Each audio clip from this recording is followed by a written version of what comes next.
you never expect for a fight to be like that. I expected to go out there and dominate him and just break him down. And obviously, that's not the way it unfolded. I always train to go 15 minutes or 25 minutes, but it's to actually go through it at that pace and at the back and forth like that, you never expect that kind of stuff. When it was going on, did you have any, like, in the back of your mind, like, holy shit, this is violent? Did you have any of those kind of thoughts going on? No, I'm violent. Do you prefer that kind of a fight, going through a war like that? Because you really seem to enjoy yourself. When you looked up and saw your lip, you kind of laughed. Yeah, I enjoy myself out there when I'm fighting, when it's an actual fight. I mean, it's just like going at it. I mean, I feel like if two guys are going at it and I'm one of them, then I'm in a good spot. Was there, at the end of that fourth round, when you stared at it, what was going through your head when the two you had that face off? I watched the fight one time since, and basically what I think was going on, if you watch like the last 30 seconds of that, I'm like chasing him down, and like I think it was like, come on, let's freaking, we're gonna fight, and that's what I think it was. But like at the time, I'm just like, let's go, let's go, like let's fight. Like, where are you going? In terms of your own personal longevity and your health later on, I mean, how many of those do you have in you? How many of those fights do you think you have in you? Does anyone know? There you go. Have you trained, I mean, do you train differently now than you did back with Pat and other guys in the old? Yeah, obviously every fight, every training camp, you try to evolve. You try to add things in, take things out, and just constantly listen to your body. So obviously you're constantly evolving every training camp, but at the same time you're trying to push yourself to get better. In the training camp, how does that differ than the way you fight? I mean, your ball's out in the fight. Is that how you also train? No. Yeah, you don't do that in the gym. If anyone, everyone does something different, but that's not, I mean, I have training partners, they have lives, and we need to take care of each other. We need I need to use them again for the next camp or the next week of training. So it's not about beating somebody up as much as it's about staying sharp, and I can hit hard when I'm hitting the pads. I can do those things. So more or less it's a timing thing. It's more of like getting your body in shape when you're going one-on-one. It's not about mauling one of your training partners. Like, that would just be ridiculous. Was it like that in the early days though? I mean, there's stories that go around about the time the military took place and how y'all tried to kill each other. Yeah, it was rough. I mean, wrestling rooms are rough. I mean, you just look at sports in general over time. Like, you look at football in the 60s, and then you look at football now. Like, look at all the things you can't do now that you could do. That, you know, like, it's just constantly evolving, constantly. But one thing that beating people up, I feel like in practice it's good to a certain extent. It'll make, it's not an everyday thing, but it'll make people realize, hey, do I really want to do this for a living?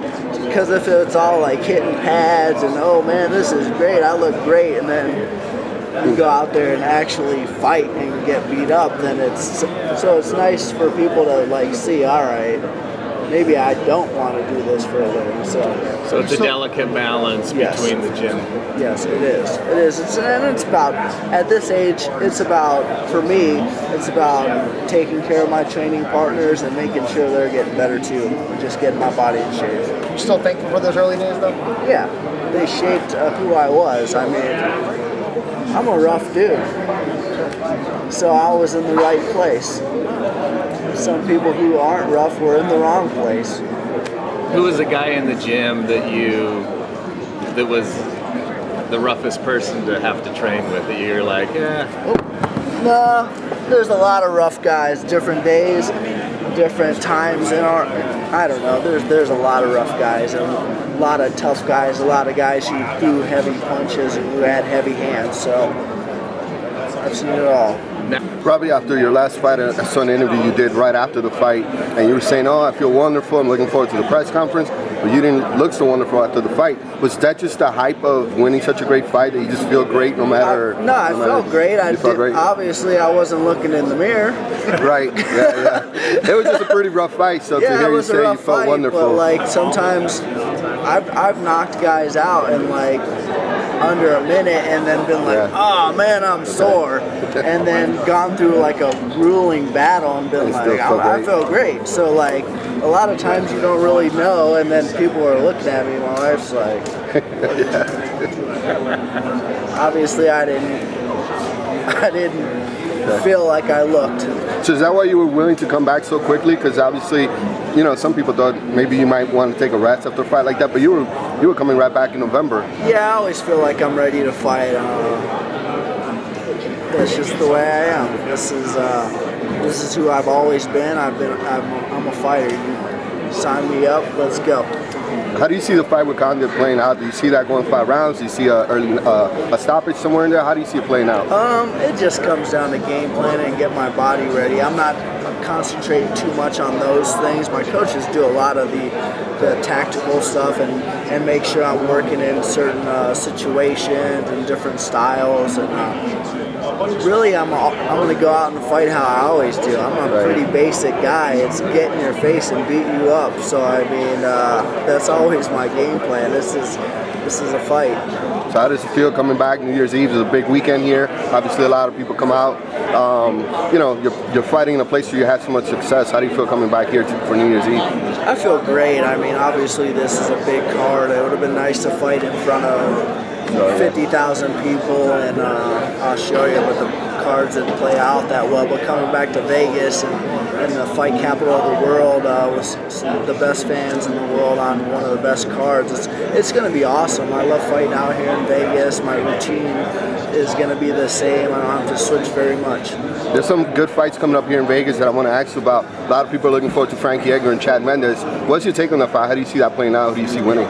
Yeah, I don't really like dabble into picking and choosing fighters. So like if I can like go around that question, well, this guy can do that, but I'm just like the best man will win. I don't really like to pick. And last question for me. We were talking about the evolution of the sport. How do you feel that you have evolutionized since the beginning? Obviously, you're having a lot of success now. Is that due to a difference in training, experience, just getting better with your craft? All of the above. It comes down to like the things I've been working on my whole life: punches, kicks, knees, wrestling, and it's like bringing somebody like my head coach Kami Varzini to like bring those things together. And like my knees are better, but my knees were good before, but I wasn't keeping them sharp. So it's all about sharpening my tools, making sure they're all ready to be unleashed at the right time. Thoughts on Carlos as your next challenger? I mean, obviously, he's been around the sport for a long time. He's fought some of the best fighters in the world. Comes from one of the best camps in the world. Tall, rangy guy, athletic guy, constantly evolving, can knock you out, can submit you, and he's not a guy who backs down, and he's a guy who can put the pedal down and go 5 rounds pretty hard. I mean, both of you guys kind of fight similarly, where you both go at each other and whatever happens. Is that kind of how you see this fight going down?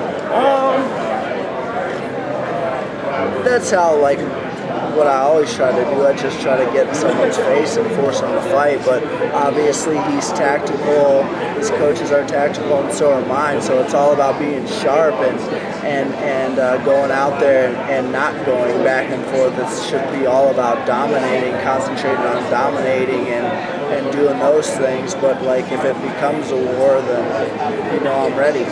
Good or bad that the fight got delayed from Australia to Vegas?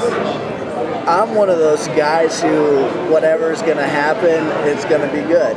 So like when they told me November 15th or 14th or whatever, all right, let's go, it's going to be good. So like then that fell off, so guess what?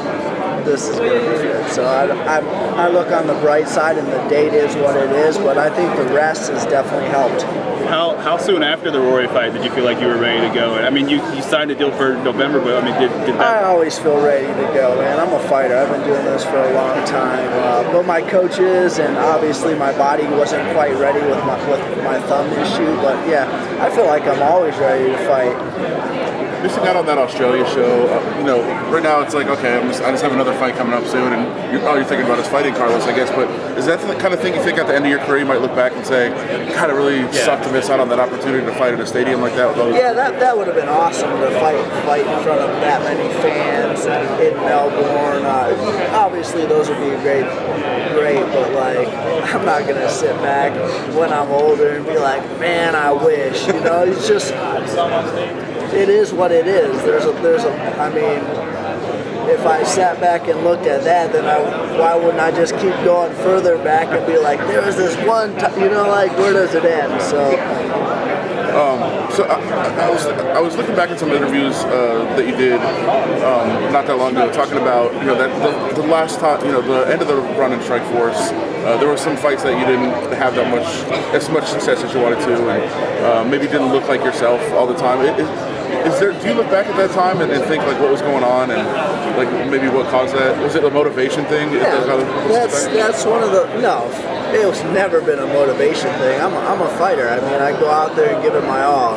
It's not like I wasn't working. It's not like I wasn't like showing up for practice and doing those things. It wasn't a motivation thing. It just wasn't my time. It's all about taking care of whatever things I felt like were the issues and cleaning it up and constantly evolving and getting better. It's not like just like with wins, same thing. How can I get better? That's all I did. So I mean, I guess there's been people that said they were surprised that you were able to go from that to coming in and just taking over the UFC the way that you have. Did it ever surprise you how much success you were able to have, or were you like, you know what, I'm going to get this straightened out? It's just a matter of time. Yeah, I've always believed in myself. I've trained with some of the best fighters in the world and some of the best camps in the world. I've wrestled, I've done a lot, I know what I'm capable of, and it was just, for some reason, it just wasn't showing up when it was fight time. And I just figured once I get all this stuff straightened out, just like you said, I was going to go out there and showcase who I was. It's not like all of a sudden I hit the lottery. It's like this is all the hard work and like fine-tuning and moving to a camp where I have my coach to sharpen all my tools and put the right people around me to like get all my tools sharp. Right. It seems like, I mean, I think everybody when they're having success has fun. It seems like you are really enjoying, this time of your career. Is that accurate? Is this a really fun time for you? And are you able to enjoy the success that you're having? I guess is the question. Man, I swear, like when I was losing, I was having fun. I mean, I enjoy fighting. I enjoy going to the gym and doing those things. I'm not in a sport and doing something that I don't love. This is the wrong sport to be in if you don't love it, fighting at the highest level, because you get in the fifth round after a fight like 4 rounds like I just had, you think, all right, I'm just doing this for a paycheck? No, I'm doing this because I love this. Robbie, you've spent the last year and a half or so as a welterweight champion, fighting certainly a consistent schedule. But if we remember the year back before that, it seemed like you were fighting just about every 6 weeks, working your way toward that title shot. Would you say that being the champion over this period of time has been more stressful, or would it have been going back to when you were fighting so many fights, if you could contrast the road to the title shot versus being champion? No, I think the road to it was a little more stressful just because it was also stress on my body, stress on my mental, going like from tour to tour. It wasn't just training, it was going on these tours and promoting fights. So obviously that was a real busy, it was like March, May, July. It was like boom, boom, boom with no rest period really. So that was a stressful time, but I mean, you just just deal with it. I didn't feel stressed out. I was focused on the task at hand. But like, if I had to rate it, I would say obviously being back to back to back to back. Terrible.